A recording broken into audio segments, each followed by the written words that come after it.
One of the things that comes up a lot is that athletes are just expected to be we want them to be mentally tough.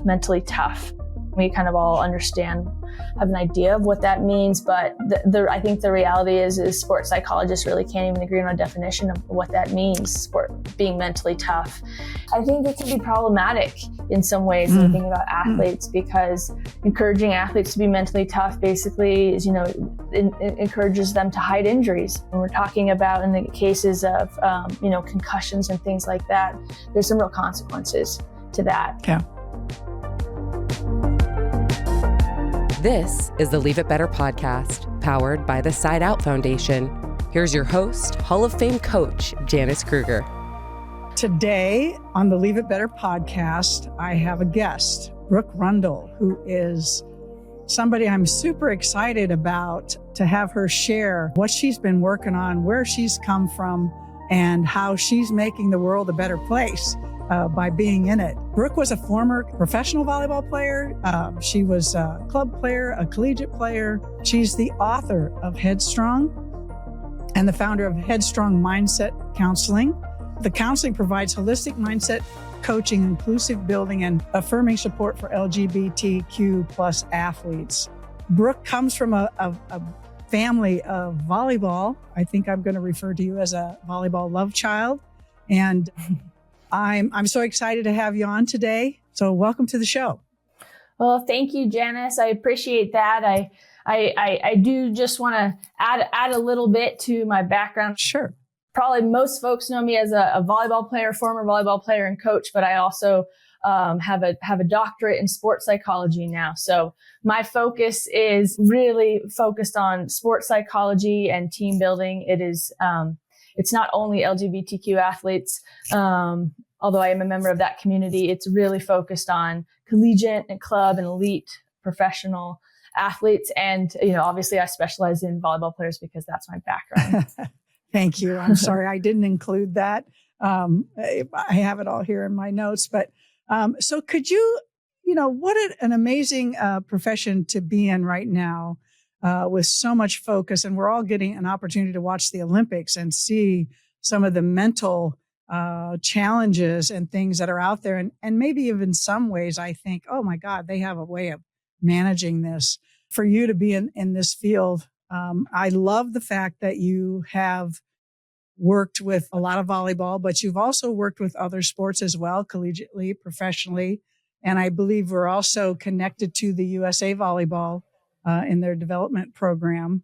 If you could give us a little background of maybe your personal story, and we'll head even into your volleyball history. Yeah, sure. Absolutely. My personal story and my volleyball history are so intertwined. I don't think I can separate the two. As we spoke earlier, both of my parents played collegiate volleyball. My mom's team at UC Santa Barbara won a national championship before they were an NCAA school. My father played at UCLA and was on the 1968 Olympic team and won a couple Manhattan Beach Opens. Back before you got any money or notoriety for doing that. And so volleyball, I come from a volleyball family. I grew up in the sport, played it. I never remember a time in my life where there wasn't a volleyball around. And I played in club for the Renegades and won a national championship with them. And then I went on to play volleyball in college for Kathy Gregory at UC Santa Barbara, where I was a setter. That period in college was probably one of the most, it impacted my life in ways that I, couldn't have imagined. Mm-hmm. I think when you look at my career, most people see All-American, 3-time, Elite 8. We made it to the Elite 8 3 times, and the assumption is just that all of the awards came in the latter of my career there. But actually, I was a 3-year starter at UC Santa Barbara. I started my freshman, sophomore, and junior year, and I was benched my senior year. Oh, dear. And way to go, Kathy. They did not make it to the Elite 8. We did not make it to the Elite 8 that year, but there's a lot of the debate is still out on why that happened, but certainly a big contribution was that I had to get surgery on my wrist in between my junior and senior year. And that recovery was a very difficult process, more mentally than physically. And then also trying to work my way back in the starting lineup, under Kathy Gregory. It was very, very difficult. That's maybe another podcast. Yeah, I know she's tough. She's tough. She's okay, tough. We'll just say she's tough. We'll say she's tough. And that really, really shaped me, because who was I without volleyball? I couldn't answer that question as a 20-year-old collegiate athlete. It was devastating to me to not start my senior year. I was told that my career was over, and I just refused to believe it. And so I had originally wanted to become a college coach at that time. And then after that year, I really wanted to do something completely different, and ended up going to play professional volleyball overseas, which was one of the best decisions I ever made in my life. And I'm so glad I did that. But I really needed to get away and figure a lot out. And that experience of getting to play overseas, getting to play in, I told, my agent and former business partner, Tim Kelly at Bring It Promotions, that yes. I wanted to play in the most unique, diverse experience, the farthest thing away from what, I realized growing up in California, and the volleyball, it was very sort of sheltered experience. I wanted something completely different. And so I got to play volleyball in Slovenia. Which was, in 2001, there was no tourism in Slovenia. Okay. And so that was a very, very unique experience. And I went on to get to play in the Netherlands. Eventually I ended up loving living overseas. I eventually moved to Nicaragua, where I lived for almost a decade, and started a nonprofit for folks with disabilities, empowering people with disabilities, and also developing youth sports programs for young women, because in Nicaragua there were lots of sports available for the men, but almost nothing available for the young women. And so many college teams and club teams came down to Nicaragua over that decade and did service trips, and we did sitting volleyball programs for folks with disabilities. We did surf trips, all kinds of things, and it was just really shaped my life. And I realized then that my passion was helping people heal, expanding your athletic identity. So, and this is something that we talk about, and when we get into the sports psychology realm a lot, of how do you avoid burnout.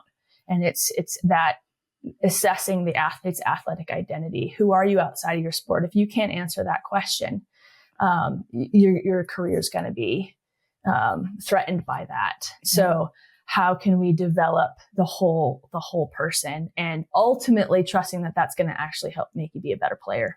So my focus has really been on helping people through sports psychology, through mental health awareness, and diversity and inclusion, and just helping young athletes be able to stay in the game, not get burnt out, and make volleyball a safe sport for everyone. Yeah. So that was a long story short. long story long. I love it. And there is so much to your story. And maybe that's why I'm so excited to have you on. Like you said, I think there's more here than just one time. But you talked about some things in our phone conversation about the foundational mental skills that athletes need. There are many mental skills in sports psychology that are very applicable to volleyball. Those might include communication, concentration, goal setting, self-talk, imagery, team building. But I think all of those can really be boiled down to two main categories, and that is self-awareness and self-regulation. Self-awareness? Okay. Self-awareness and self-regulation.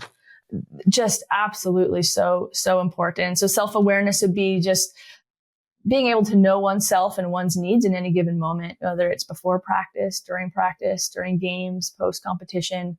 So it's that internal reflection, internal awareness. And then secondly is self-regulation. So how are we regulating our ability to control our thoughts, to control our emotions, our behaviors on the court? How are we reacting to a mistake? How are we recovering from a mistake? In volleyball, Volleyball is a game of stop, start.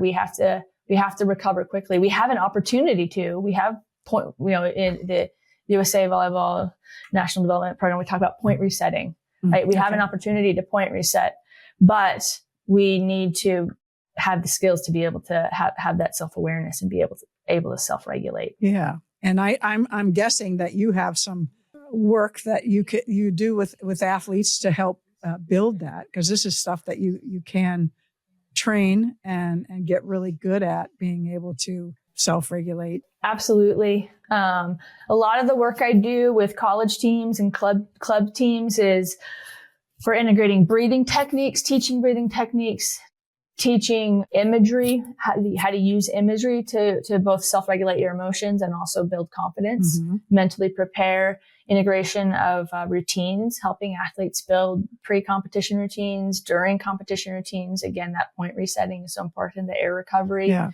Those are all things that I do. I do in-person workshops, do online sessions, both with teams and individual, and then also have a workbook, which is constantly expanding. I give it away for free on my website because I just believe so much in it. But as coaches, you can literally download the workbook, go and figure out, okay, what are we team, go to the category, confidence, low confidence. Okay, let's find some activities and some worksheets that the athletes can do either on their own or with the team. So, there's lots of different ways to approach this. I know coaches that, we always want more time in the gym, and that sometimes building these mental skills can feel like taking time away from passing reps, which are, there's a balance, right, Brooke? There's a balance. You mentioned here somewhere in stuff I was reading about you, in volleyball, we've seen it here in the Olympics with the 5-set games, and it's 15-13 in the fifth. Volleyball is a lot of times like a 2-point difference. That's, and, mindset can be that difference maker, because it's, 2 points. You just get that right and it's gold. Get that maybe not on time. It might be a silver or something less. And so it is such a key part. But I do understand, being a college coach myself, we probably tried to weave some of it into our training, but without a doubt, the actual focus on those skills and building that with the athlete is super important. Absolutely. And I think you touched on a great point here, is how do we integrate this, right, as coaches, when there is already so much that you already have a full plate. And so I think that is really important to address. So when and how do we integrate this? I always recommend, if we're talking about college volleyball, we're doing it in the preseason. So right when we're starting double days from the beginning, we're doing it in preseason. We're also doing it in that spring season, the off season time, that winter or spring, where you're not getting as much gym time, but you can spend a lot more time building those mental skills. By the time we're into playoffs, it's too late. We're basically putting Band-Aids on at that point.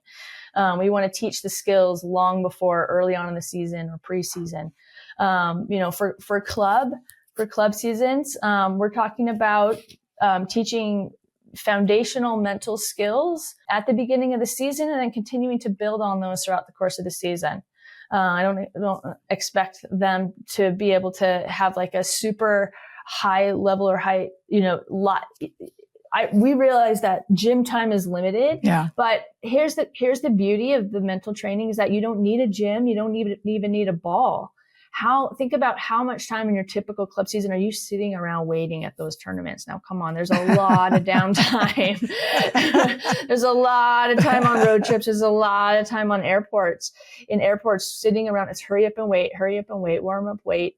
I'm talking about integration of the mental skills into the time that is downtime, into time that is being wasted or maybe spent on their phones. Right. So just that's what I'm advocating for, taking time away from that, not from passing reps. I, as a setter, believe those passing reps are very important. There are ways to do that. So integrating it, the teaching in the beginning of the season, integrating it into practices, into practices and games and short bursts and post competition. And then also really promoting that individual investment where the athletes are doing things like the workbook, a journal, reflection, guided mindfulness, those types of things. You don't need to be in the gym for that. You find our coaches, I feel like athletes and parents are looking for this kind of help and guidance. Do you feel that coaches are in that same mindset, or do we still have to do a little push to get, like, it's as valuable, like you said earlier, for 100 passing reps and setting reps, that we make sure we find that time in their program to use this and to build it into their daily schedule. But is that something that you find is still, or you're having to really push and promote to get this into volleyball programs? No, I don't think there's much resistance to it. I think most of the coaches, club and college that I speak to, recognize that this is something that's really important, right? So most college programs, they might have a sports psych on staff or a couple of sports psychs on staff, but that sports psych is going to be borrowed by the entire athletic department at the university. So even then, college teams would really prefer to have their own. Which is why that's that space that I work in, that I'm an individual mental performance consultant, where you can hire me to work with your team and work with your season. From the club level, coaches, club directors generally want it. And the question then becomes, but how do we integrate it with a club with so many teams and so little time? And so that becomes the bigger obstacle. Most coaches, I find, recognize the importance of it. And you hear it in the Olympics constantly. I mean, we're talking about the Olympics a lot right now because it's the season. But it's a constant conversation in every single sport.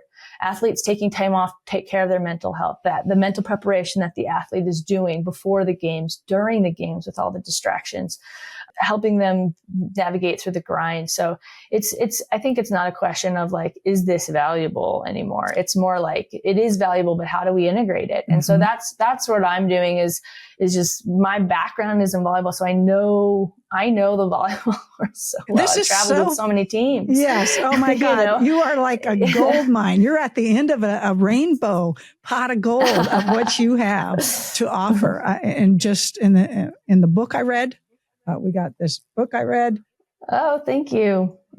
Love that. And love things on your website as well. I went onto your website. I believe is your website. You offer a lot of help there too. As you mentioned, colleges have that opportunity to have a sports psych person on staff, but there's 30 some programs. And your specific stuff is so valuable to the volleyball growth and mindset work that can be done there. It's just, thank you. Yeah. Thank you. I found it extremely interesting, where you talked about the muscle to mind relaxation and the mind to muscle relaxation. And then all the things that go along with that, which is probably integrated into what you bring into working with high schools or club programs. Absolutely. That mind to muscle connection, it's a somatic perspective, right? It's somatic being the body. How we a lot of times athletes, even though we spend so much time working out physically, when we get into the game, it can be really in their head. And there's like a disconnect that they're not even aware of how their body is feeling or what they're doing. The mind starts going, and that's actually like a huge distraction. So one of the things that I like to do is to help athletes make that mind-body connection, to stay, like we say, be where your feet are, but be connected to your feet. Be aware of how it feels to, tap your feet, squeeze your hands, just really being aware of that body. So, there's a lot of different guided mindfulness exercises that we can do with athletes. One of my favorites is called progressive muscle relaxation, or PMR. And one of the reasons I like that is because sometimes with athletes, the guided mindfulness or the imagery is a really hard place to start. Like, that's a little bit more advanced. It's hard to really stay focused and, for several minutes without distraction. It's hard. Seconds, really. Right? Seconds, really. Seconds. Right. So So the progressive muscle relaxation I find works really well with athletes because it is a guided mindfulness exercise, but it's integrating the flexing of the body, so that athletes are focused on different muscle groups. They flex it as they inhale, and then they go ahead and relax it. And either now or maybe at the end of the podcast, whenever it feels most appropriate, I'd be happy to walk the listeners through an example that you can use. And I will also create like an audio, just a recording clip that you can download for free. You can just play for your athletes and walk them through it all together. It's very simple. Mm-hmm. Wonderful. Any athlete can do it. And again, this is something you can do anywhere. So we're not taking away from passing reps. We're just okay. taking away from screen time. Yeah. Oh, that would be wonderful. Let's definitely do that because I think it would be a really awesome offering. You absolutely need to be integrating some type of mental skills training into your program. It is a disservice if you're not having some integration of it. And if you don't know where to start, there's a ton of resources. Like I said, you could start with the workbook. You could start with a list of great basic sports psych books. You can bring a consultant in.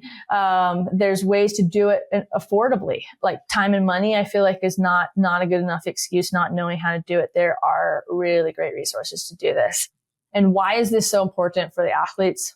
It's going to improve and help athletes to become help them reach that peak performance. Mm-hmm. It's going to help them manage their stress, manage performance anxiety, control their emotions, maintain focus. And I think about working with athletes, especially club athletes, the amount of pressure that's on them just in a typical game. But then you add to that, I just remember being on that court and looking around and seeing like college scouts all around right. you, especially if it's like a place that you really want to go, the amount of pressure that is on, like there's just so much pressure. Mm-hmm. And so you're helping athletes manage that pressure. And it also helps teach athletes resilience.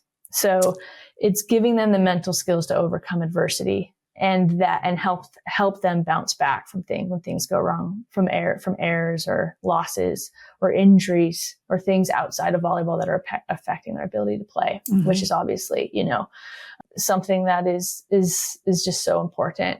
And then lastly, it gives athletes the life skills that they can use beyond sport. And that's really, going full circle to why I got into this mm-hmm. This is so important. It's beyond the court. It can help them in the classroom. It can help them in life with whatever it is they're going through and help them with trauma. So we're teaching these like lifelong skills, and all we're wanting to do at the club level is just introduce it. Just start to become aware of your breath. Just start to learn a couple of skills. You don't have to become an expert in all of them, but if the athlete can learn 2 or 3 skills in the course of a season and just build on that, that's going to be really helpful over time, because by the time they get to college, that foundation is really expected to be there already. Yeah. I'm thinking back to the kinds of things that we had, or I had back in the day, to prepare yourself, and this life skill learning and the teaching that is so important.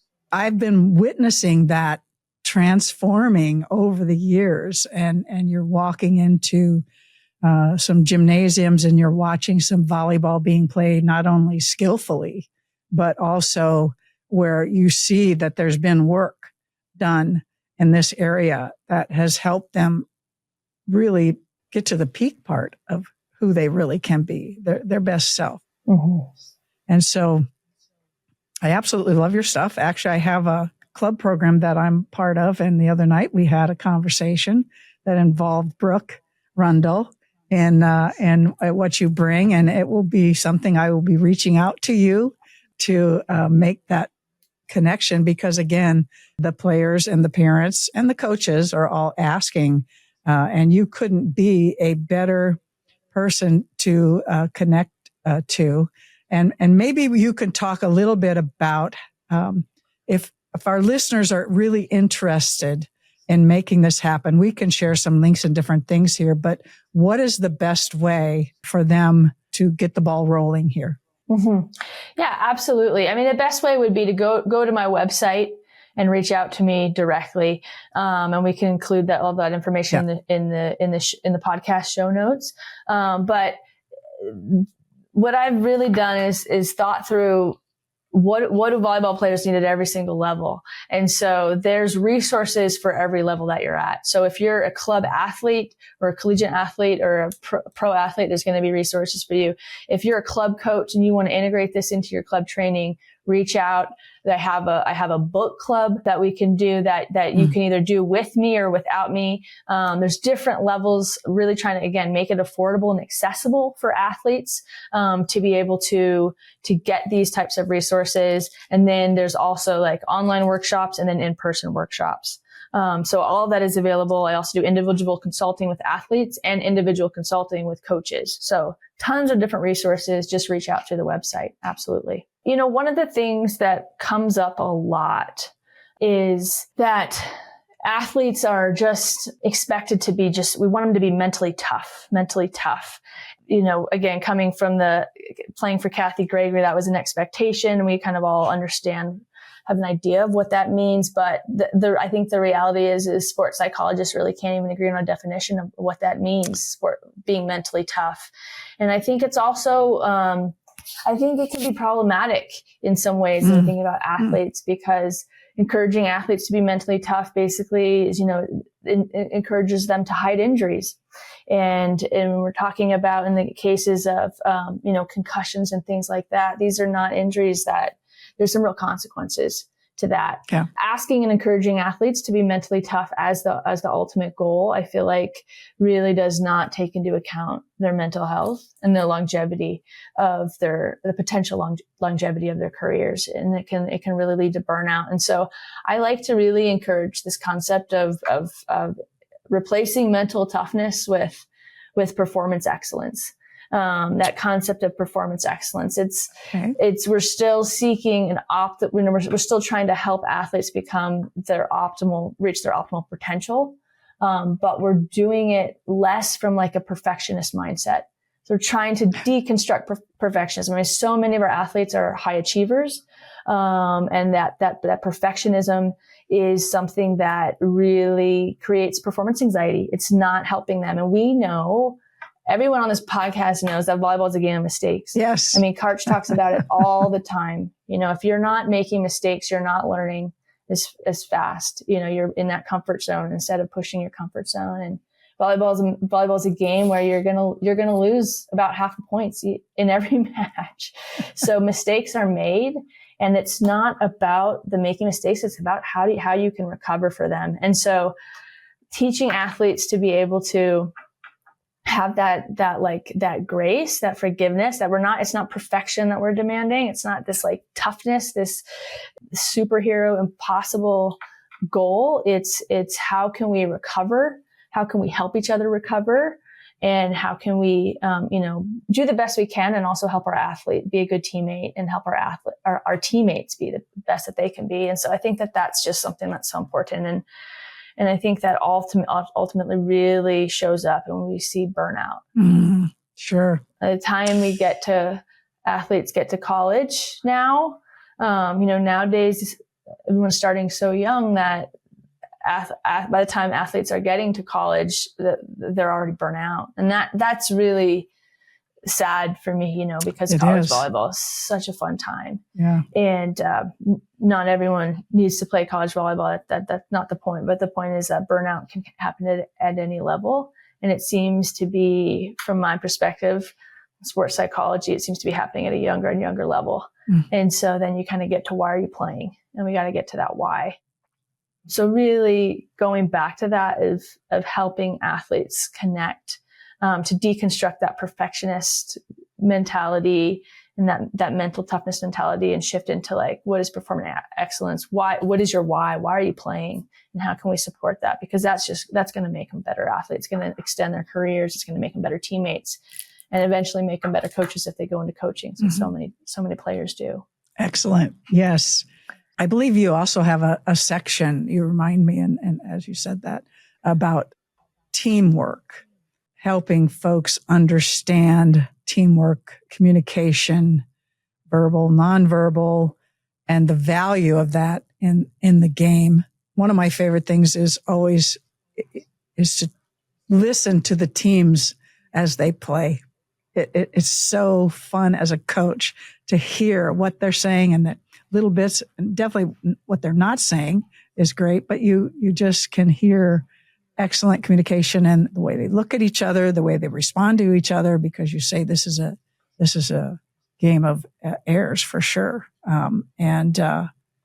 I think you also have some of that help in your book, which is talking about that area that is so valuable. I found my best teams were those that I was able to completely get them to a point where that teamwork was just rolling.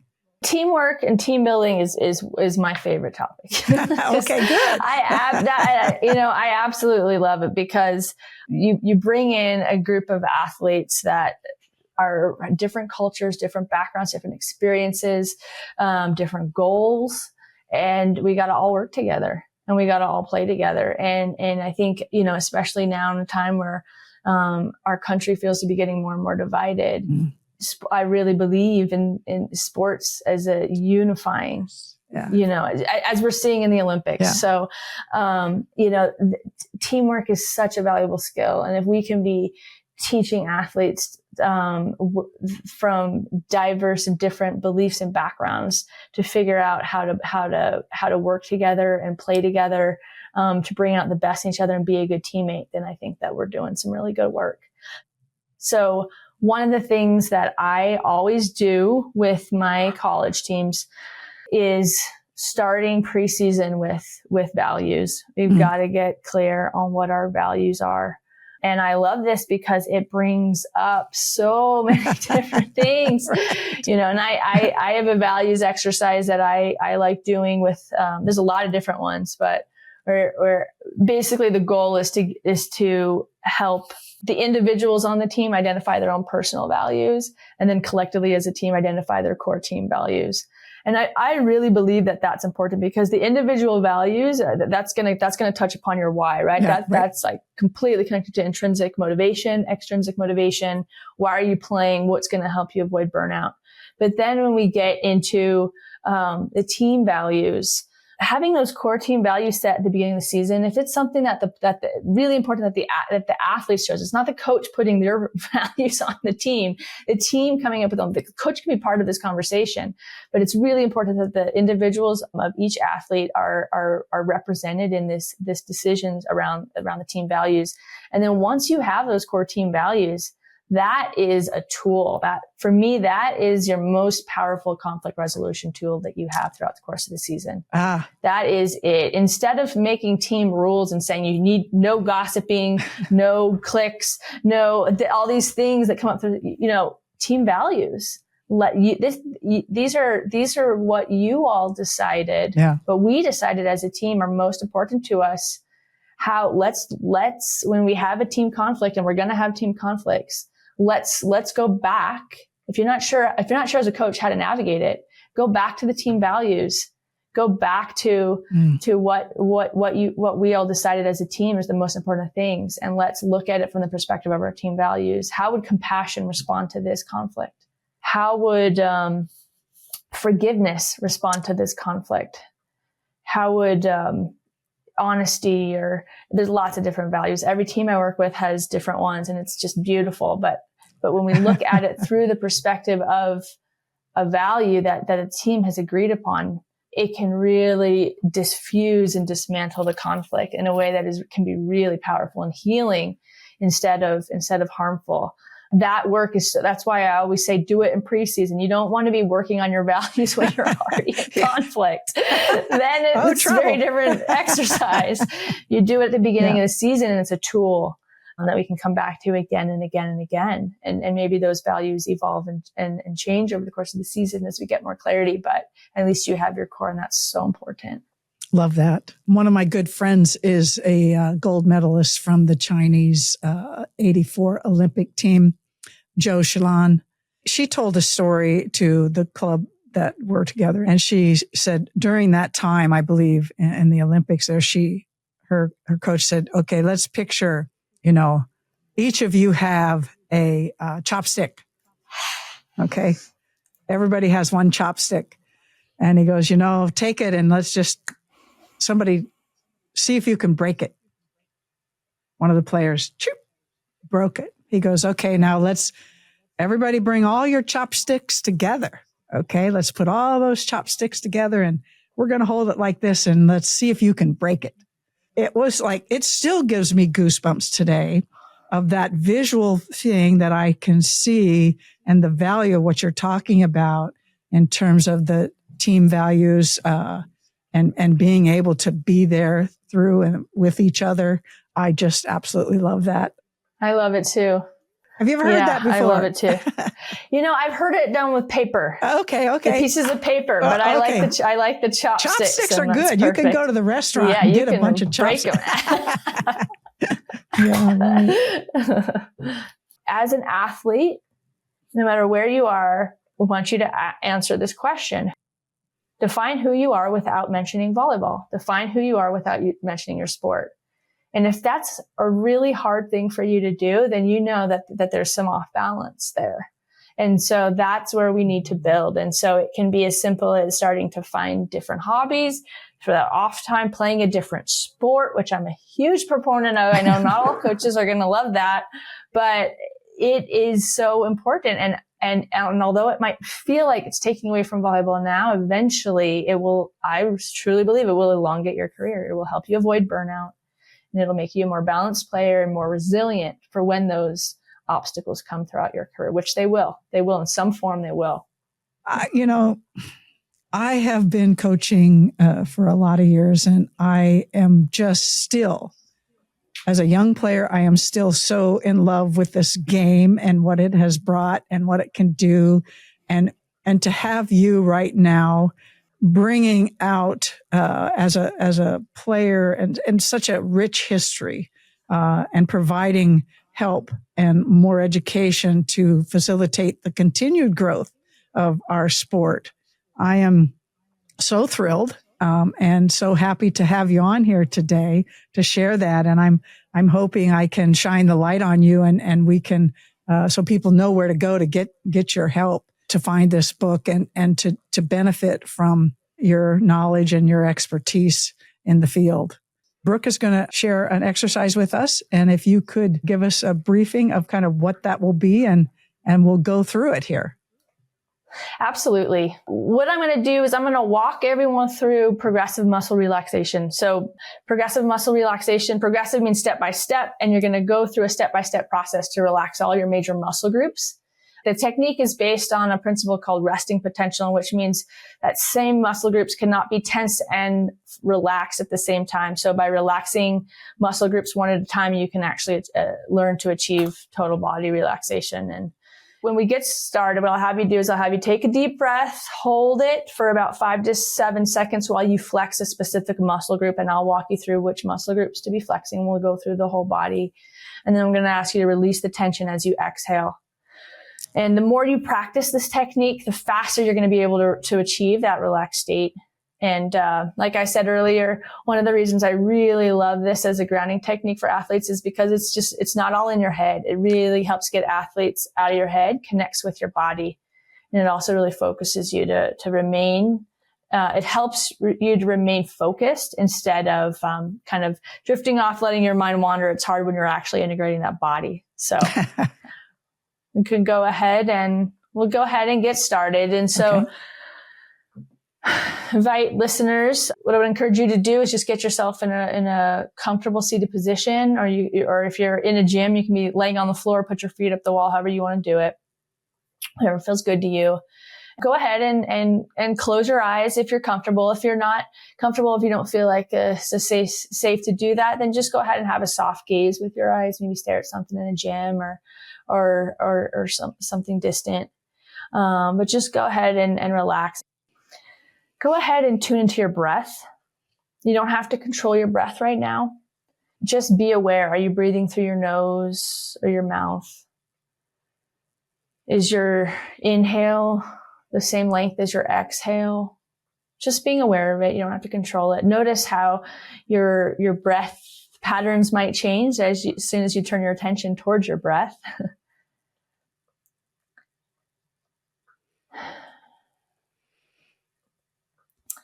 And I want you to just check in with your body right now. And on a scale of 1 to 100, with 1 being completely relaxed and 100 being completely tense, just notice, I want you to rate the amount of tension that you feel in your body right now. Just on a scale of 1 to 100, you don't have to say it out loud. Just be aware of it. Give yourself a number. And then we're going to go ahead and start the progressive muscle relaxation exercise. So I want you to focus on that. We're going to start with your right arm. So go ahead and take a deep breath, hold it for about 5 seconds. On your inhale, and then make a fist with your right hand, curl your wrist, and just flex your forearm. And holding that inhale for about 5 seconds.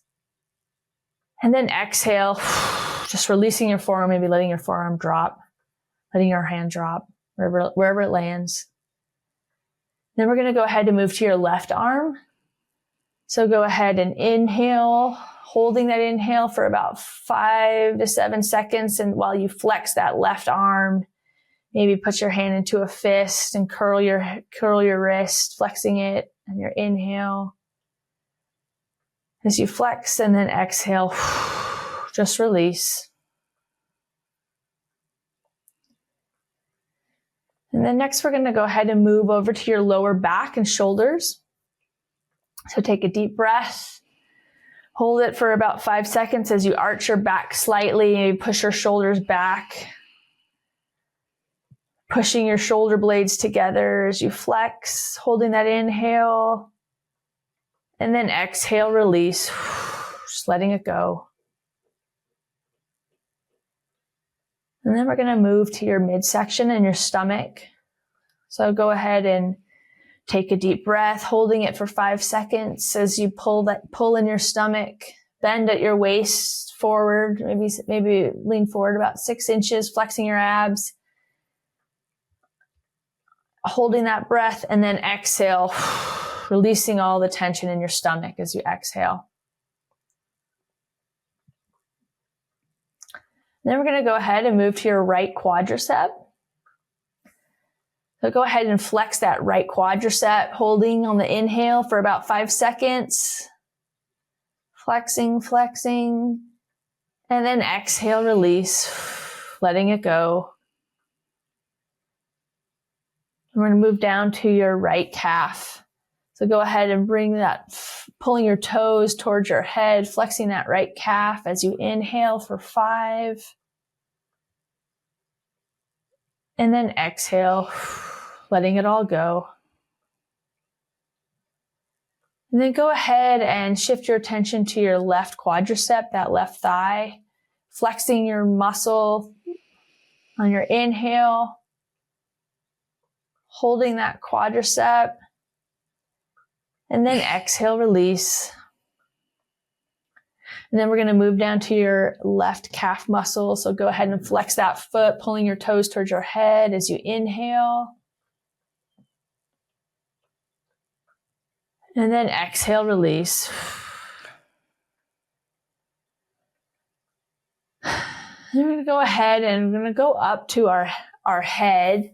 So just go ahead and take a second to turn your head to the right, looking over your right shoulder gently.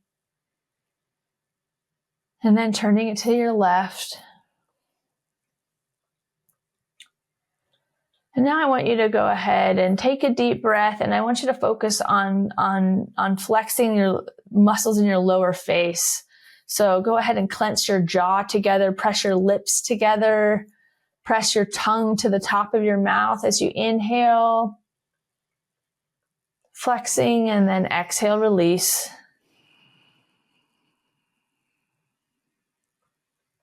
And finally, we're going to move to your upper face, your forehead, eyes, nose. So take a deep breath, hold it. As you close your eyes really tightly, wrinkle your nose, maybe furrow your eyebrows.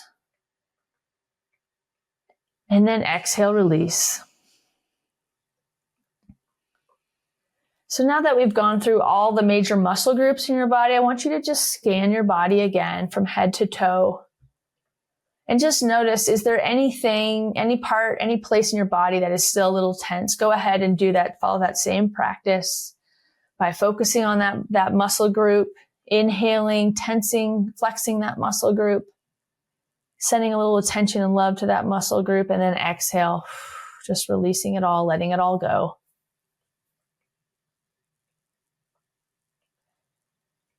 And then finally scan your body one more time and just go back to that scale of 1 to 100 and give yourself another number, with 1 being completely relaxed and 100 being completely tense, and just notice where you are now. If there's any change in that number. And when you're ready, go ahead and come back to the gym. Open your eyes. And that's it. So simple, just a few minutes. Love that. Good. Yeah, I dropped 57 to about a 25. Wow, that's pretty significant. That's pretty significant. Yeah. That is. And, with my athletes, I tell them, even if we can get you down 5 or 10 points, that is significant. So. Oh, I did great. You did really great. Yeah. So that's something to keep in mind. I would not recommend doing this right before a game if they're super, you don't want them to be in a completely relaxed, you don't want to be in a completely relaxed state right before the game. It can be really helpful post-game, post-practice as you're trying to wind down. But what really the most important thing that I want athletes to take away from this is that you do have control. You have control. You can do an exercise like this and you learn to have control. So if in this exercise, your goal was to reduce the tension, there's other techniques that can help you build the energy level increase, which would be maybe more applicable, more useful for prior to competition, but every athlete's different. And that's really important to be aware of. Some athletes want to be really sort of hyped up, energized, and some need to be really calmed down. And there's no one right way. You just want to, as an athlete and as a coach, you want every athlete to know where their optimal performance state is, and then give them the tools to help them get into that state before they step onto the court. So that's really the goal. Know thyself. Yes. Know thyself. Well, Brooke, this was just really fun for me. I'm going to reread your book again, and I'm going to check out all of those articles in the website that you have, which I find this to be very helpful. I hope that our listeners will gain something from this. Well, thank you so much. This has been so much fun, Janice. Thanks for having me on. I really appreciate the opportunity to be here, and you've just wonderful foundation that you support. So I just am so happy to be a part of this podcast. Music to my ears, Brooke. Music to my ears. Thank you. Thank you for listening. Please share your feedback with us at side-out.org.